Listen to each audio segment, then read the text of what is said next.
Hey everyone.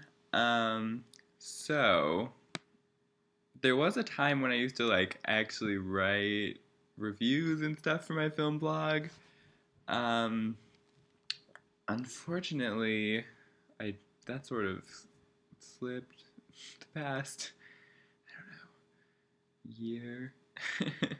So I decided I would start mm, reviewing basically any new release I saw. So that's what this is. I figured videos are easier because I can just talk.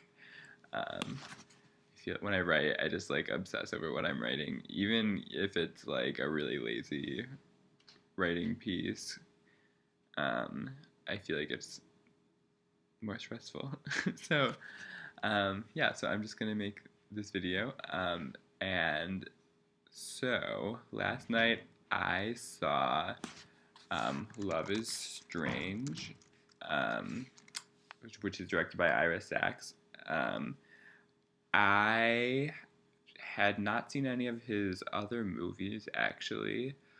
The reason I saw it was because there wasn't much of a reason, truthfully. I was like kind of stressed out and I decided to go to the movies, and it was the only one that sounded vaguely interesting. You know, Madison, Wisconsin is not. It's not the best film town. Like there's a Cinematheque here, and then there's like Sundance Cinemas, which is like has some independent films, but it's not as extensive um, as like I'm from Cleveland, so like as Cleveland, for example, which makes sense because Cleveland's bigger, but also like I would have expected Madison to have more. Um, anyway, whatever. So I went in with like really not really very many expectations. I had read the synopsis that the um, theater posted on their website, which made it sound like it was going to be like really like a gay movie. So those always make me a little bit mad. um, because basically anybody who would be making like a movie about like queer identity that would get access to funding, it's probably not going to make a movie I like would want to see. But sometimes I gotta watch movies I think I'm gonna hate. And in that regard, I was like pleasantly surprised. I will say the setup, so like the first, like the introduction of the conflict of the film, really did I was not into.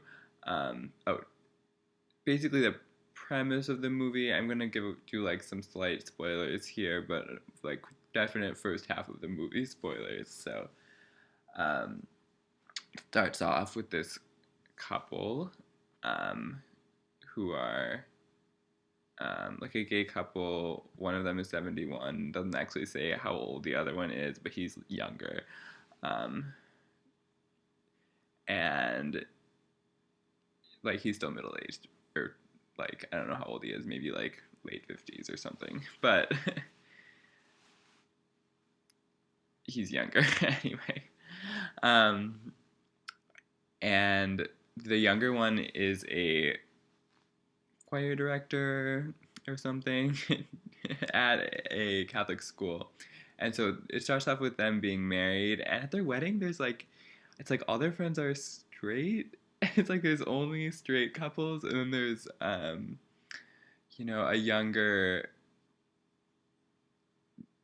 gay couple, gay men. And then, like, immediately after, you find out they're gay cops, and I was like, no, this is horrible. Um, and I was like, ew, gag me, right?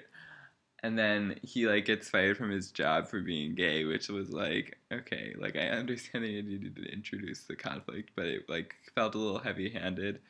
That being said, from that point on,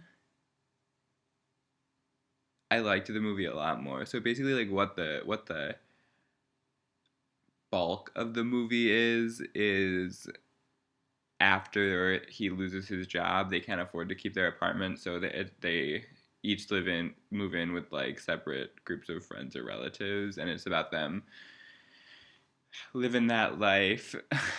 um, yeah, so I thought in a lot of ways the supporting cast was really good. Um, Marissa Tomei plays hostess to one of them. And I can go either way on her as an actress a lot of times, but I thought she was really good here. Um, I didn't recognize any of the other supporting actors. Cheyenne Jackson is that his name? Cheyenne Jackson? I think that's right. I'm going to look that up really fast.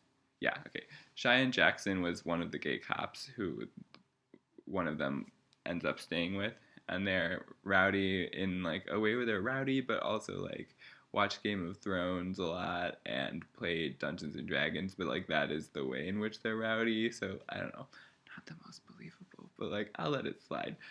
Um, yeah, but it's clear that both of them are like fairly uncomfortable with their living situations, and in at least in some cases, the people who they're staying with are uncomfortable with them living there. Um, Not in a way where they're like, I didn't want you to live here, but in a way where,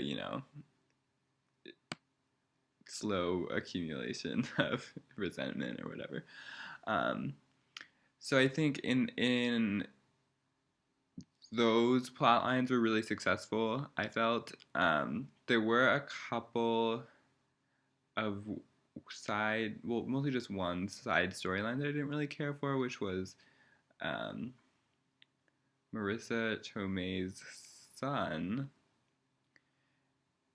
is in high school, and he's like really bratty and a teenager, which like doesn't inherently bother me, but like his plotline it just felt weird, and I didn't particularly like the actor playing with him.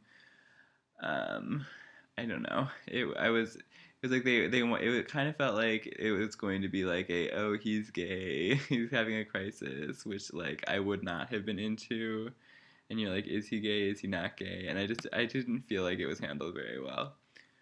um but you know, sometimes a movie, like, you're not that into it, but it kind of wins you over. Like, this movie kind of won me over. Um, Even though I had a few problems with the scripts, because most of the performances were, like, really spot on. And so, like, emotionally affecting more so than the script was, I would say. Um, and as much as I don't care about people living in nice apartments in New York in movies, the apartments were like pretty nice, and there were lots of plants and stuff. So like the like aesthetics of the apartments like spoke to me, and and also it was like very calming. So I think I might just be into it because I was so stressed out when I went to see it that it was like, oh, it was just like so nice. Um, there were a couple really great moments. I don't want to talk about them too much, but towards the end of the film, in which the because the two men who are married to each other, whose characters' names I should have looked up, but whatever, are living separately. They don't really see much of each other, which is like really. It struck me as really weird how little they saw each other, considering they were both living in the same city.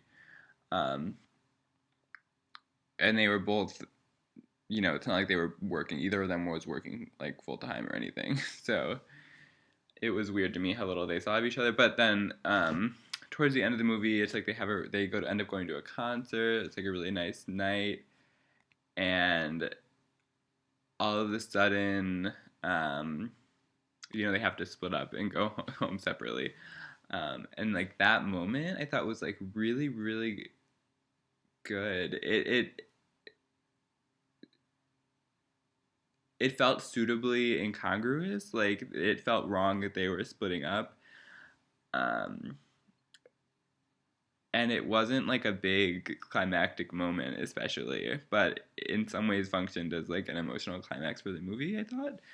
And it was handled really well, and it brought a tear to mine eye. Not a real tear, but like I got like a little bit misty. Um, yeah, so like overall, I would say that I liked it. I didn't love it. It's not gonna come in anywhere near like if I end up making like a best 10 of the year list, this probably will not be on it. Um, but probably if you're familiar with the Ira Sachs' previous films and enjoyed them, I would see it. Or if you're somebody who cares a lot about performances in your films, I would recommend it for sure.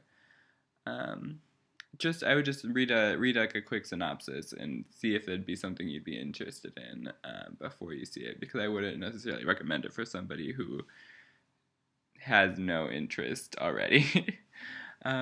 Yeah, all right.